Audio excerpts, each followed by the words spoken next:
What's going on, guys? Sensible Prepper Live round two. Hopefully, we had a little issue with the first one, and I think we're checking to make sure we're good to go on this one. So let me know if we're good. We're going to be talking about something about cybersecurity. Now, that sounds kind of mundane and whatever, but it could affect you in a dramatic way. Uh, I was looking at some articles from the World Economic Forum, and they were talking about cybersecurity threats in 2025 that are coming up. And so we're just looking at some different aspects. Now, first, I need to make sure we're online. Are we online? Just keep going. So, with the World Economic Forum, one of the things about those guys, they're a non-government entity. They're really a bunch of globalists, and they're trying to figure out some things with the world, and that's what it is. I mean, but one of the things they did a couple of years ago, well, a few years ago, but right before the pandemic, is they started working on some exercises for a global pandemic, and this came out of a wet market in South America. And they did all this study, and then all of a sudden we have the coronavirus and we have the world pandemic. So when the when the World Economic Forum, or the WEF, starts to talk about things, you should listen. Whether they are involved or not, you should listen. I think the Bill Gates Foundation is part of them, and there's a lot of these really globalist entities that are connected with them. So it's one of those things that they like to kind of give us a heads up. And so let's take a heads up. One of the things they're doing right now is they're talking about global security or cybersecurity threats. And they are predicting that we're going to have a major problem in the next 2 years. Now, how does that affect you? And we're going to look at that. It can affect us on a personal level. I mean, we've all had, hackers try to get into our bank accounts, identity theft, phishing scams. You go on your computer, when it says click here, you win $5,000, and then all of a sudden your computer's locked down. Those are things that happen on a personal level. While they are personally and can be personally devastating, it doesn't affect the rest. It's more of a personal SHTF. But we're looking right now at a possible national or even a global threat with a lot of the things that are happening. And I'm going to talk about it. Then we're going to talk about some solutions, and which we like to do. We don't like to just throw out a bunch of doom and gloom. We want to give you guys some answers and what you can do. Malware is definitely one of those things that happens. It can get into your computer. Insider threats in big corporations. Now, this is really more geared toward big corporations, big supply chain groups, and having these corporations that supply us with a lot of goods and services. And we saw this a few years ago with the gas here on the East Coast. And the gas supply was shut off. It was actually a cyber attack, and it was some ransomware. And for a number of days, we had no fuel. And so it was one of those things where I started watching early. And when it first was announced, again, I've talked about this before, but I ran up to the gas station. Nobody was really there. It was just kind of a normal thing. I filled up a bunch of gas cans. I talked to my family. I said, go fill up your vehicles. We did. And then about a day later, the panic started here on the East Coast. So the first thing is guys, when you start to hear things that are going on, it's to take action. You don't have to panic. You don't have to freak out, but you need to take some action. Now, one of the things that's happened in 2024 are the cyber threats actually increased 75% in the U.S. Increased. One of the big problems right now that we're having is emerging technologies. You have AI, you have all these different technologies that are happening around us. And a lot of these people, and we're going to talk about those, that are starting to utilize those means to be able to get into certain systems. I saw this the other day where a local sheriff was just talking, and it was a press conference, and he said they have 10 cyber attacks every day on the county level. And one every once in a while comes through, whether their dispatches or their radios are hacked, or some communications messed up, or their computers are shut down for a while. And while those are inconveniences and problems, if those were really, if they were really successful, it could be a tough thing. Sometimes in Europe, there have been some attacks on their aviation, and sometimes their global GPSs and different things have been shut down, and you've had planes in the air that were just flying manually because they couldn't access their gear, their computers and things. So this is not something that's it's something that we could definitely face. An EMP is going to take a lot more. You're going to have a rogue state that has some sort of nuclear capability. They're also going to have to be able to get that up above the atmosphere to set it off. This is something that can happen not only on a national level, but even on a regional level and also on a global scale. And we need to really take heed to this. And it was funny because when I first heard it, I thought, wow, I know about cyber attacks. I know about these things, but not really putting it all together that this could really affect each of us in our daily lives. And then there's lack of security personnel for cybersecurity. There's just not that many that are coming into that field. And so they're a little bit undergunned. One of the things that's kind of crazy is you have rogue governments or any government. When you have an adversary, the first thing I want to do is demoralize the people. If you come in and take away a lot of their infrastructure, that's really going to cause some problems. It's going to demoralize the people, and it's going to make it even easier to do whatever they're trying to do. Also, you just have the criminal element. I mean, there are people out there that just for criminal gain, just for financial gain, they put this ransomware. That's what happened with the gas lines. And they were tracing it back to Eastern Europe in some places to where it was very difficult to track these people down. I know that Tesla recently had an attack, and it was coming from Ukraine, and it was part of the, trying to shut them down because of some of the things that Elon Musk is doing. And so these can be targeted to different places. And then you have terror groups. Terror groups are gaining more and more access to be able to implement cyber threats. Of course, China is known for sending out a lot of cyber attacks, whether it's to gain information, whether it's to disrupt infrastructure, a lot of different situations. And then you have those guys that are just hackers. They love it. They do it for the game. They do it for the sport. They're not really trying to gain anything except their own personal gratification.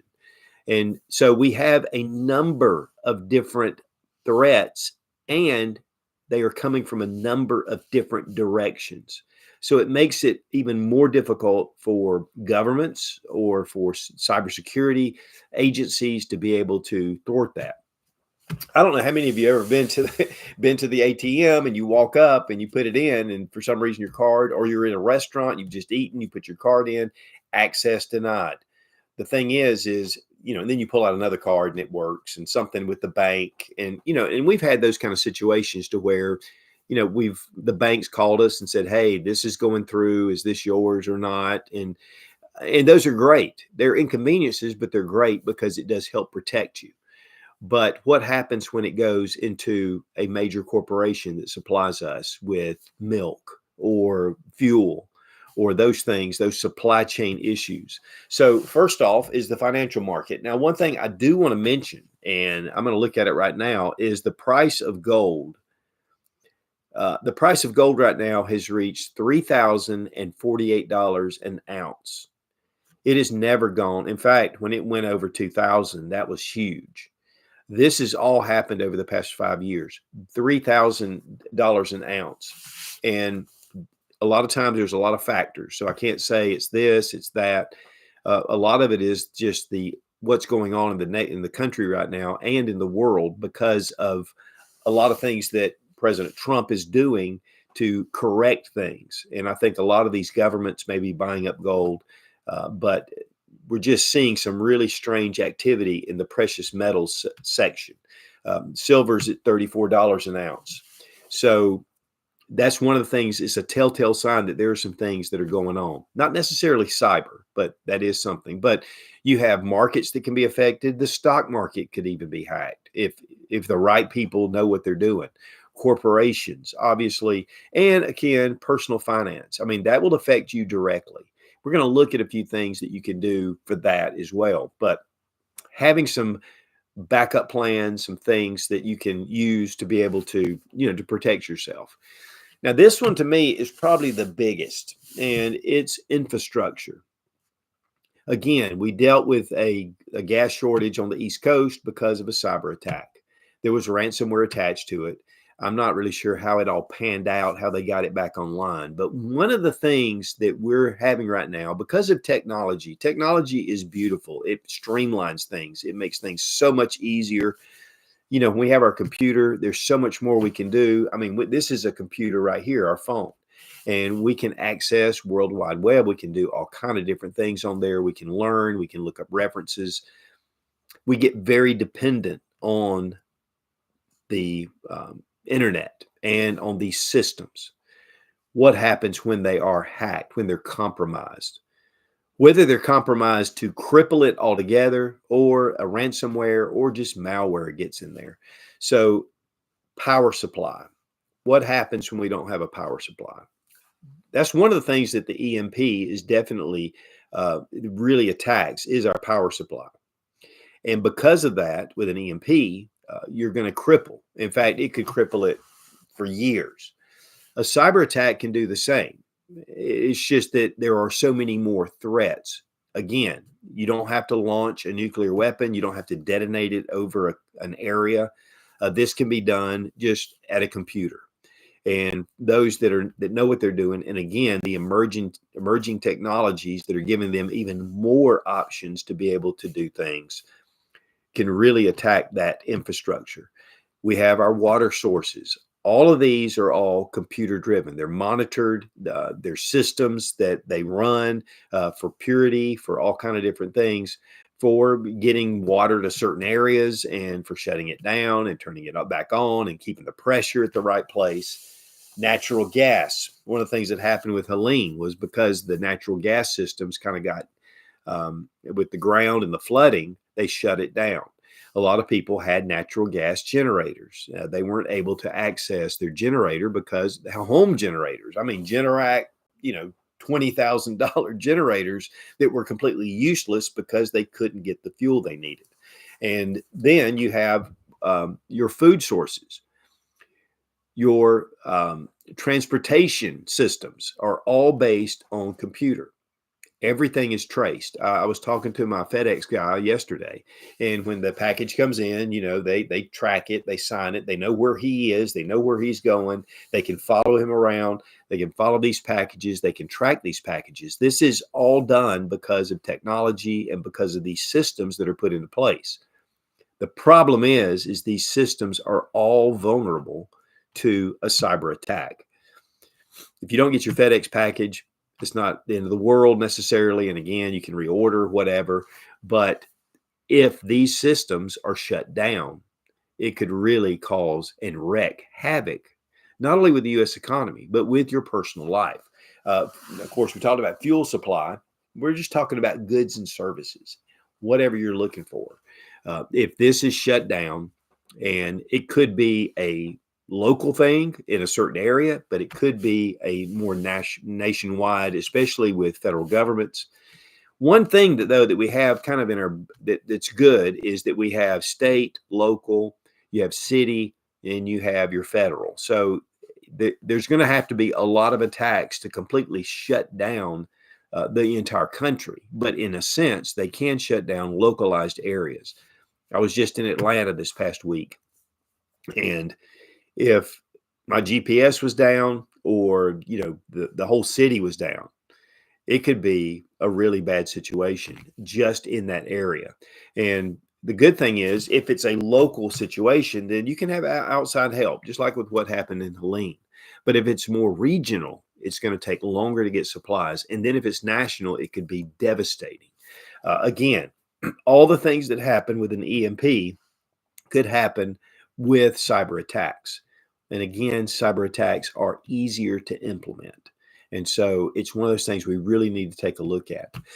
Again, state and local governments, they are being under attack constantly.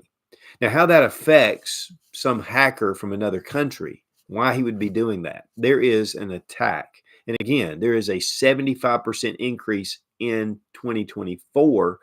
Already in 2025, they're seeing a huge uptick with cyber attacks. Guys, this is something that we really need to consider and to motivate us to be better prepared. Again, don't let the Trump slump slow you down. Keep going because it's very important. You have law enforcement, and I know that there have been some local law enforcements that have had their dispatch, taken down. We talked about that, or maybe communications, maybe their computers were shut down, maybe their phone lines were disabled. So it really causes some problems with 911. There was a major hospital system that was completely shut down. It was devastating. And you really need to have those systems going. You can imagine in a hospital, that's where people are hanging on, and you shut that down, and that's going to be really a problem. Also, for you, if you have any kind of prescription medication that you really depend on, it could be life-saving medications. And obviously, if you can't get to them, especially those that are diabetic, that have insulin and things like that, you've got to have it. And when you don't, it can be catastrophic for you. Emergency services, and that could also mean fire. So you could start, and we've seen an uptick in fires lately. But if you have the fire departments and the local emergency services that are locked down, they're not going to be able to take care of those things, at least efficiently. So, and then again with hospitals. Now, we're going to go to some questions here in a couple of minutes, but I want to get this one down. Security systems compromised. This can happen even in a personal level. I know we have different cameras. In fact, because of this, we have a couple of different style cameras that if they hack into one, we have another one going. But even your Ring cameras, which I really like Ring, it comes up on my phone, I can monitor it. But if they shut that down, I can't see it. All they have to actually do is shut down the internet. And then you're going to be without visible aid to your cameras. But one of the things that can happen also is there are systems out there that can hack Ring cameras. So if a criminal element is savvy, tech savvy, they can come in, disable your cameras, take control of them, and then they can do what they want to, and then they turn them back on when they leave. So it does affect us in that kind of situation. Computer hacks. People get into your computer. I got a note the other day. It's this email, and it was like, I know I've looked through your camera and I see what you're doing and blah, blah, blah, blah, blah. And you got to pay me $5,000 to keep my mouth quiet. And I looked at that and I was like, well, number one, I don't have a camera on my computer.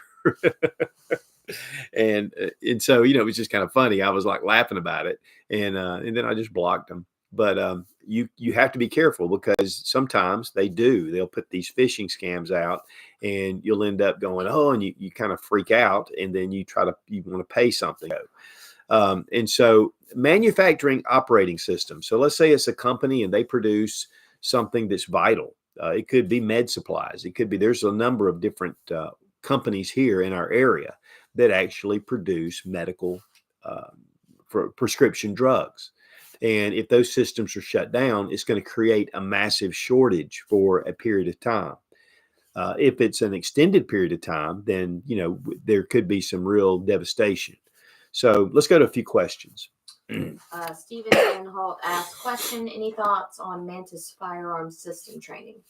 Yes, I've had a lot of experience with it. I have them, and they're great. One of the things about the Mantis and the Mantis X and the Mantis 10X, and I mean, there's a number of different ways they do it, but it really helps with your trigger control. And I was telling my son this the other day. We were talking after the range, and I said it's great to do dry fire practice. It's one of the best things, actually. When you go to the range, you're shooting and there's gunfire and it's loud and there's a lot of recoil and everything. But if you can take your handgun and you can really get used to that trigger, it helps you to get better accuracy. It helps you to know that trigger, where it breaks. And so it's going to help you to just be better, and it'll analyze all that for you. So big fan. One of the things I find with that is that just like with exercise equipment, if you're not careful and you're not diligent to use it, you'll use it for a while and you'll set it aside, and then you might get it back out. is that whatever you do, train and have a regimen and stick with it. But it's one of those things that's just tough to do, but they're great systems. Judy09 says, what is the dry fire training system you would recommend? Mantis, probably. I mean, the Mantis X. There's a lot of good ones out there. There's laser ammo, which is really good. That actually puts it's a cartridge with a laser, and it goes in your gun, and you can set up targets, and you can really get good with practice. And I think that's one of the better ones. And I've done some reviews with that, and I've done a couple of others. There's some different systems. Some of them can get very complicated. But with the complication, it gives you more ability, and you can build your skill. But to me, Mantis is one of my picks. I really like Mantis, and I really like laser ammo. They even have little targets, and I set them up in my living room. And when you hit them with the laser, they come on. I mean, they're really cool, and you can set up different ones, and it becomes a lot of fun. So a lot of different systems like that. But I think the Mantis is one that really gets your skill down. The laser ammo will help you to move better from target to target. Okay. Let's you guys are quiet. Of course, we did have that disruption. So get your questions ready, because Sarah Mac's ready. Okay, so the big thing here to me is especially our infrastructure. Think about it being at a red light, and the small systems are just down. And then people are sitting there and they're trying to figure out with traffic. I mean, we depend on lights and different things. We depend on our GPS. We depend on these things. So if those are hacked, they can cause a lot of issues. Again, guys, this could be just a local inconvenience, but then again, it could be a national emergency. And, the U.S. has definitely been very strong for a long time. And while we are coveted to move here and to live here, there are a lot of other countries that just hate us. And so it makes it, we're definitely a big target, and they love to get in there. And because of our wealth also, we get a lot of potential for them to do things. So there's a lot of motivation for these guys. And so we need to definitely take this very seriously, because it can come down to some really ugly things, or again, just inconvenience. So let's look at some solutions to this, and that's really what we want to really kind of focus on. Number one is your food source. If, just like with the egg prices went through the roof, there's a lot of reasons why. A lot of it is because of the green energy deal, which green energy is locked in with the WEF. And that's something that we, again, that you need to consider, because these are threats to our livelihood.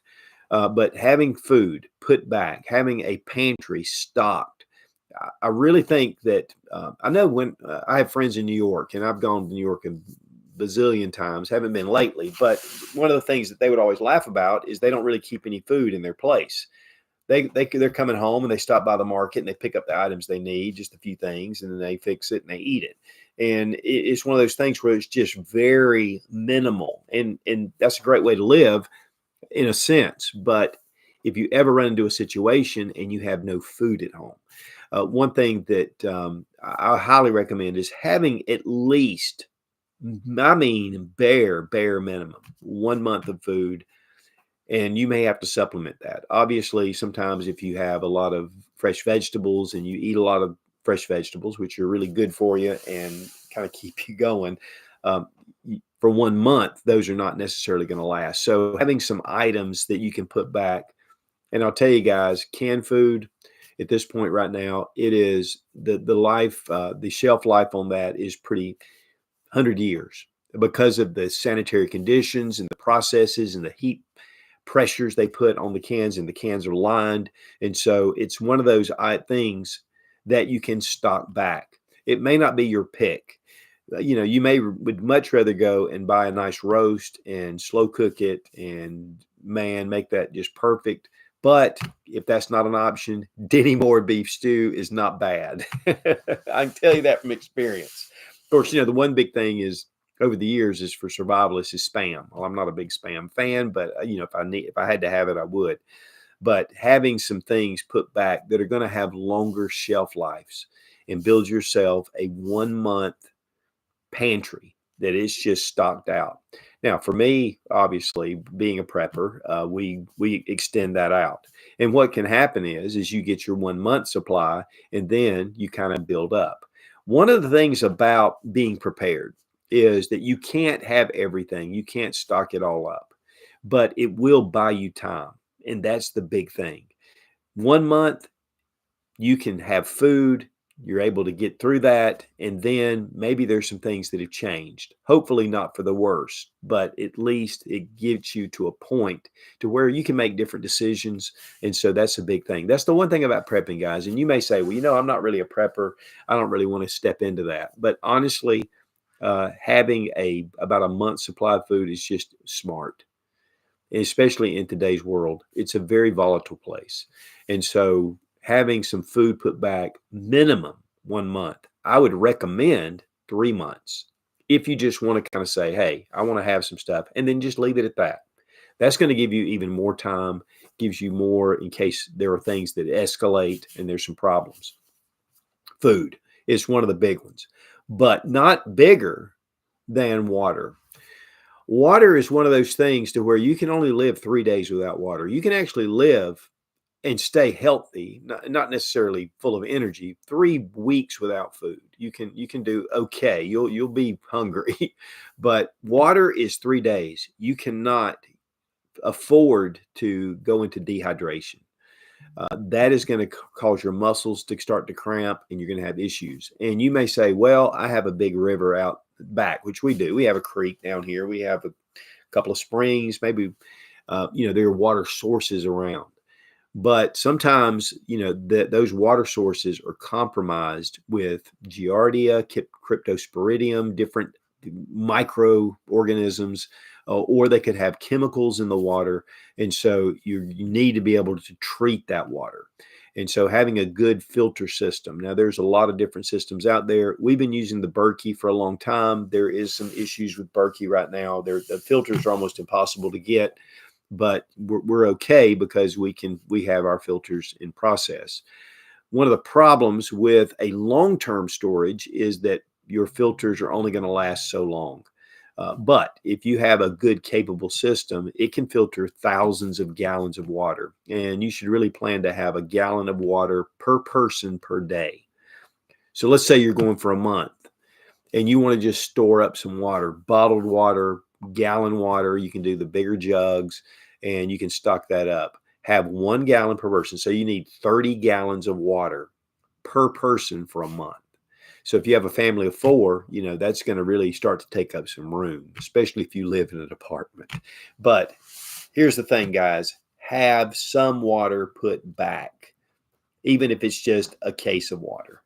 Again, everything that you do to build up is going to give you more time on the other side. And that way there could be other opportunities that open up. There could be other things to open up. So I can't stress that enough, that prepping is not an end all, but it does help you to get to a certain point. One of the things I do want to mention about food, we have spring coming, and it's a great time to start planting some vegetables and things, even if you do a limited garden, and it gives you some fresh vegetables. If the infrastructure is shut down, you're not being able to transport, even if it's just crippled.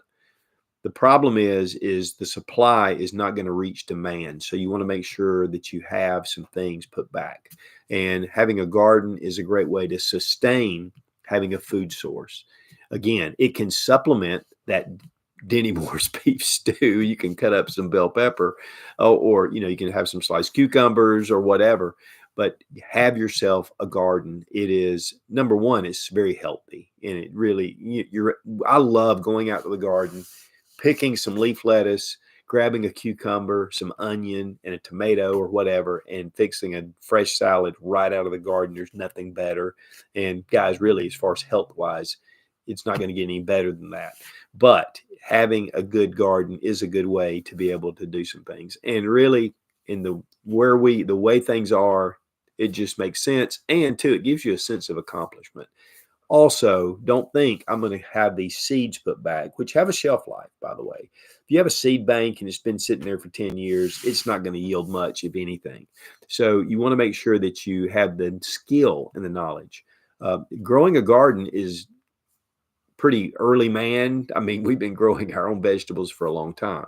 And one of the problems though is there is some skill involved with pest and with blight and different things, mold, different things that happen with your garden. So whether we're in a crisis or not, it's very important really to have some sort of victory garden like they did in World War II. It just helps offset a little bit of the supply chain. We talked about water. Also, how to harvest water. One thing that we have is a rain catchment system. One of the problems is there's acetone on your shingles. If you have metal roofs, it's actually a little better. And so having a way to be able to process that water, filter that water. And so one of the ways that's really probably one of the best ways as far as sustainability, which we talked about last week for more sustainable, is building a filter system with natural elements, with gravel, with sand, with grass, with charcoal, some of the old way to filter water. And you can get those elements around, so you can process your own and make your own water filter system with just the items that you have available. Because let's face it, let's say I have some filters set back and they do degrade over time if they're just in storage, and I need water. Water is going to be vital. So have some thoughts, put some energy into your water, put some energy into it, because that is one of those incredibly vital things that you need to have. Fuels. One of the things about fuel is that you have to watch the volatility, especially with gasoline. Having a really good way to store gasoline is tough, because gasoline, again, is very volatile. A good strike with fumes and the place could go up. So have a good way. One thing that I like is getting these metal jerry cans that are made for gasoline that seal very well. I can put stable in it. It helps to, or Pri-G, that's another good fuel additive that'll increase the shelf life of your fuel. And we try to keep a number of gallons, about 30 gallons. We keep that set aside. We keep it away from the house. We don't put it in the garage. And we have that set aside for our generators. So having a way to be able to get those generators going if you need power. And of course, we learned a lot of lessons about that during Helene. For us, gas was available, so we could go a couple of exits down by gas, which was overcrowded and people were getting very impatient. Or, we can have it, then we can have it. But if we didn't, being very careful with the fuels we have. One thing that I personally like to store is propane, and having a propane tank for a small heater or whatever you're doing, because propane is very useful in your home. And it's a great way to have fuel set aside. But buying the 20-gallon or the 20-pound tanks, or even the 1-pound tanks, and you can run different things. And it's one of the most stable fuel sources that you can have. So I highly recommend, of course, you have your gas grill, so you can actually cook on it as well, which is a very practical thing that a lot of people do. But having some different systems. One of the things about a generator is you can get a dual fuel generator or just a propane generator, and you can run that generator on propane. And so that gives you a way to store up instead of gasoline, which you got to be really careful with. With propane, you don't have to be as careful because it is, again, very stable and the pressures are there. One of the things, though, that happened a few years ago was in a 20-pound tank. If you go to a big box store, those are actually 15 pounds. And they did that because they wanted to keep the price the same, but the inflation had risen up. And so they just put less propane in it. If you're going to refill your propane tanks, take them to a place that actually fills the tank, and they'll give you a full 20 pounds. So if you have if you've gone to Lowe's and you've bought the 20-pound tanks, they probably have about 15 pounds in them. So you need to make sure that if you're inventorying that, which you need to inventory your items, is to make sure that you have enough fuel and enough propane to last you a while. There was a guy that was behind us that had a pretty big generator. He ran it. This was during Helene, and he ran it 24/7. I mean, he was running that thing in the middle of the night. That thing was, and I talked to him, and he said he was running about 10 gallons of gasoline a day. He was running it all day. For us, we run it for a couple of hours, then we shut it down. And it's just to keep our refrigerators going and keep that. And that's one of the things about if you have some kind of power outage through a security threat or a cyber threat, is that you can run your refrigerator or freezer for a few hours and then shut it down. It'll stay sealed. It'll stay cold. Just monitor it. Keep the door closed as much as possible. And then you can fire that generator back up. Now, fuels also include kerosene. If you have a kerosene heater, one of the things, though, that I have really kind of put more of my energy into is solar. Now, solar is not the end all, because you can have a couple of days without any kind of sunshine and you're not getting much on your solar charge. But the EcoFlow, we tested that. We were out of power for 7 days, and the EcoFlow was beautiful. We love it. There's a number of different systems. You can get different sizes. And pretty much what it is a battery that's being charged through solar. But one of the caveats is that if you have a gas generator, you can actually charge that up with the gas generator. And so when we had cloudy days, we just hooked it up to the gas generator and it was working fine. So really having both systems is kind of not, it's really important, especially in a long-term situation. Solar is not going to give you everything you want, but if there's nothing else, then you can wait on it and then you can get the power you need, because the sun is the sun. And when you have those panels out, you're collecting that, building up energy. And then if you don't have another source, then you just wait it out and then you put them in. One thing we had was the BioLite lighting system. It's just BioLite. I did a video on it a couple of years ago. I think I got it at Sportsman's Guide. And we set up this little system. It's low energy, it's LED, and that thing went forever.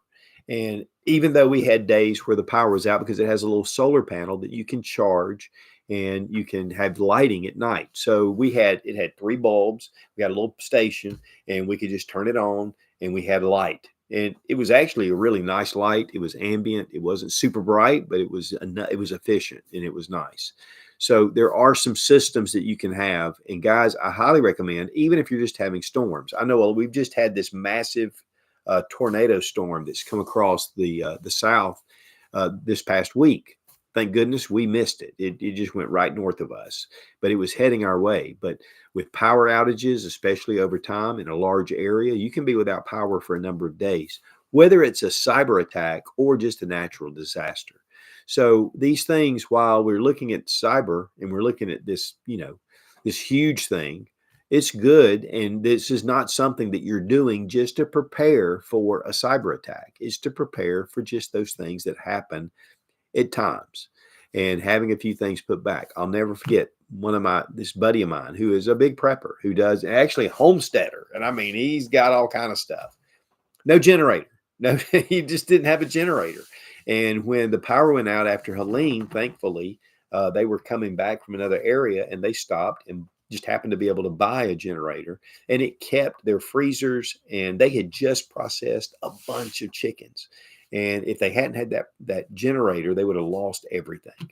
So having a generator is going to help maintain the food you have in your freezer and your refrigerator, but also, again, supplement with the food you have in that pantry. So food's a big one, and power's a big one. We want to go to some questions. Let's go to a few questions. John Williams says, in a few decades, where will be the most ideal country to live in? Yeah. We're already the most ideal country to live in. That's why so many people are coming here. And the thing is, though, is, guys, the more we rely on these things with computers, with technology, the more vulnerable it can be. And while it's really convenient and it's beautiful to live in this country, and there's a lot of conveniences, and really the sky's the limit, there can be some issues, and you need to be prepared for them. Elena Breck says, question, could you bring Shannon to talk about biological human female-only preparedness? Not that I don't love you. Thanks, Elena. Yeah, we could have her on. We may have her on a Patreon Live. We have our Patreon Live on Monday nights, and it's a really good group over there, and Elena's part of it. And by the way, I just want to mention this. You guys need to check out our website. It's suitsgear.com. and we have a lot of cool swag. We're doing a big giveaway. We're doing the Academy bug out bag that I put together. We did the video. We're giving that bag away for the month of March. So go over, throw in your email address. We don't give them out to anybody. And we also have deals, lots of cool deals, lots of swag, lots of cool stuff over there. So go check out suitsgear.com. Alvin Yapatori says, how can you prep prescription medicines? That's a difficult one. I mean, that is one that's very difficult. When you look at the U.S. right now, there are a lot of medications that are keeping people alive. Without those medications, they would not be alive. Insulin's one of them that's very devastating. I know the book 1 Second After, that was one of the things that William Forstchen, when he wrote the book, his daughter actually was a diabetic, and in the story was his daughter that was diabetic and trying to gain insulin or whatever, heart medication. There's a lot of cancer medication. I mean, that's a tough one.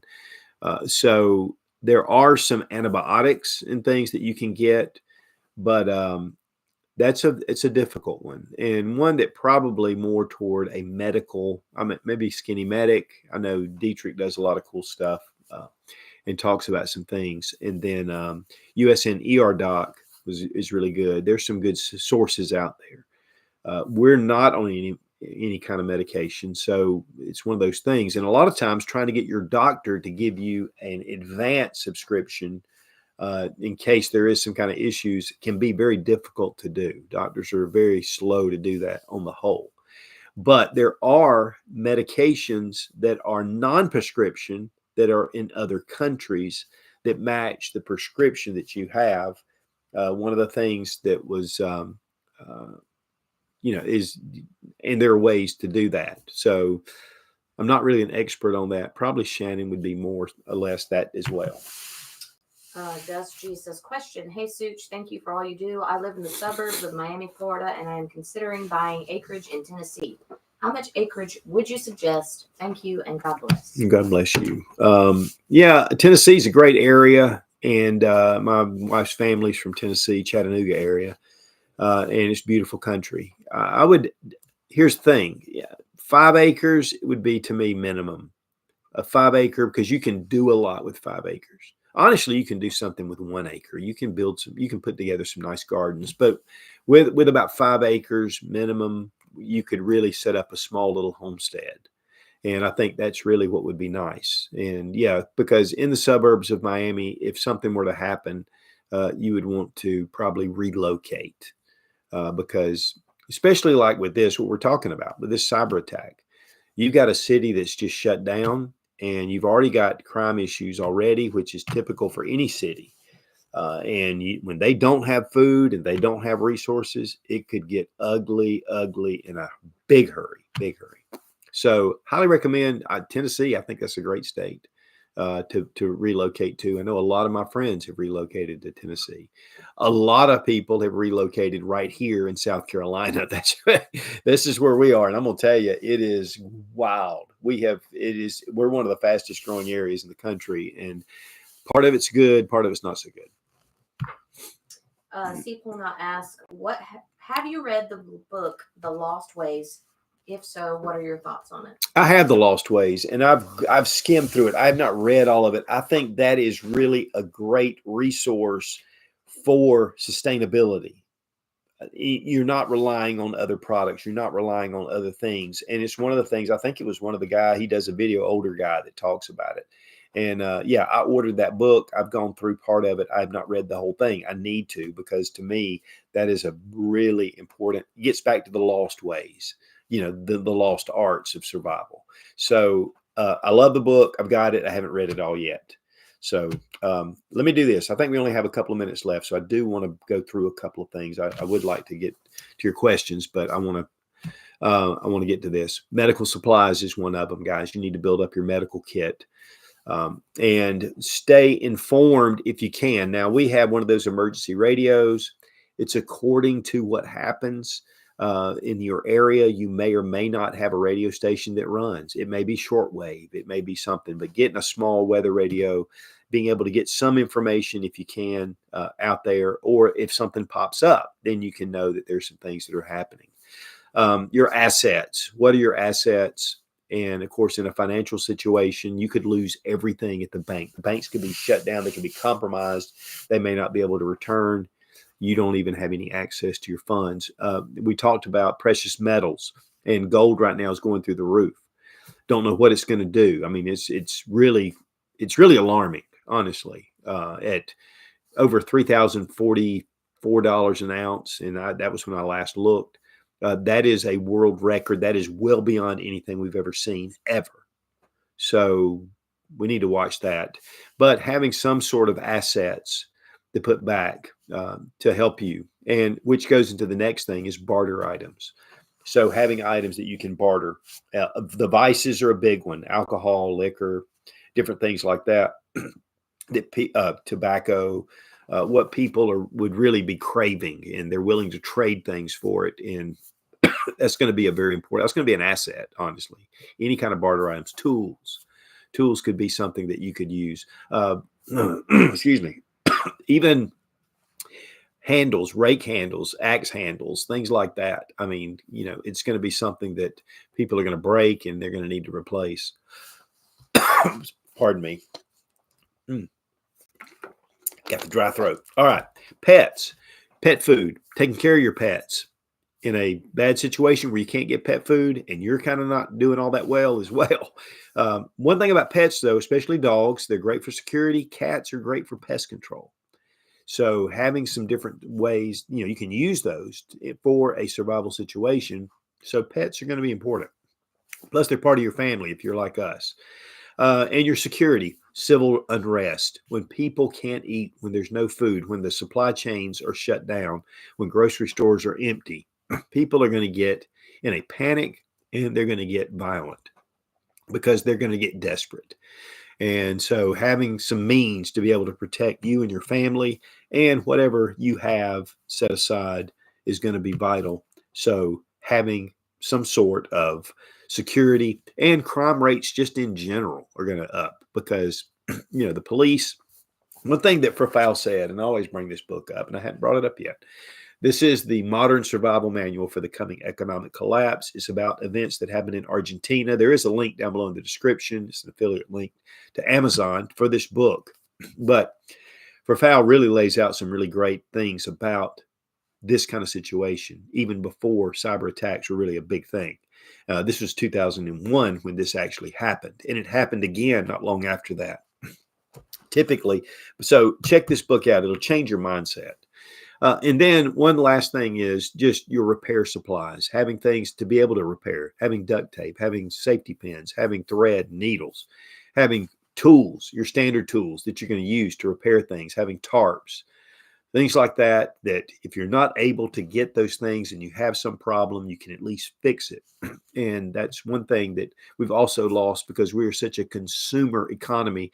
We buy something, it kind of messes up, we throw it away, we get something else, and we don't even try to repair it.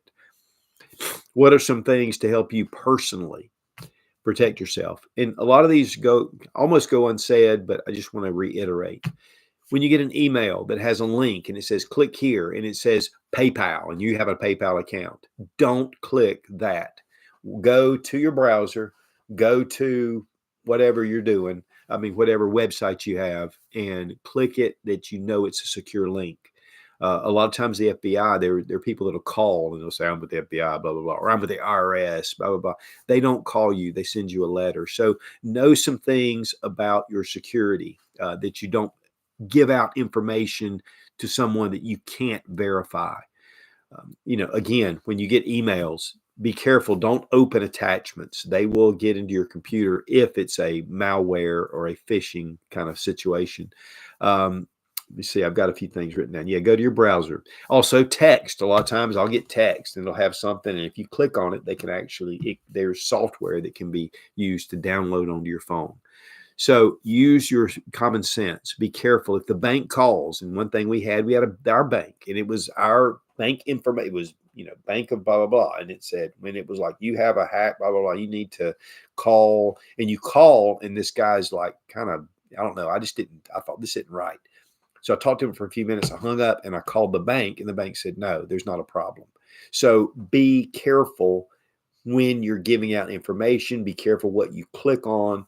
Make sure that if it's a financial thing, that you go to the browser and you click out, and don't just take for granted, whatever they're saying. Be careful. One thing that I've been getting lately are, you have unpaid tolls and you have fees that you have to pay. And if you don't pay them, we're going to take your license and blah, blah, blah. And I'm going, I hadn't even been through a toll booth, and except for the one we have locally, which I have a pass through.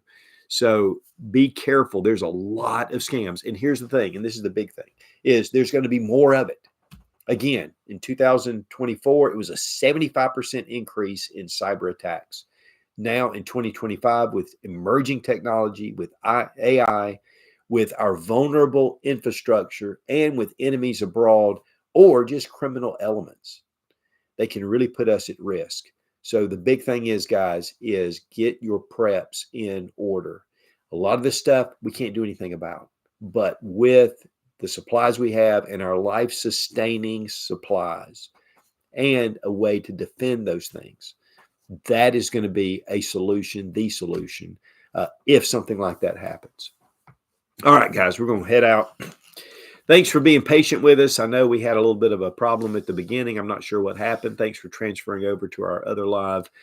Again, Exotac, best fire starters on the market. You get 20% off using Such20 with the link down below. Put you a fire kit together, whether you use Exotac or not. This is something that is primal. Again, boil your water, cook your food, give you light, give you heat. Fire is essential. Also, check out Surviving the Economic Collapse and Buy for Foul.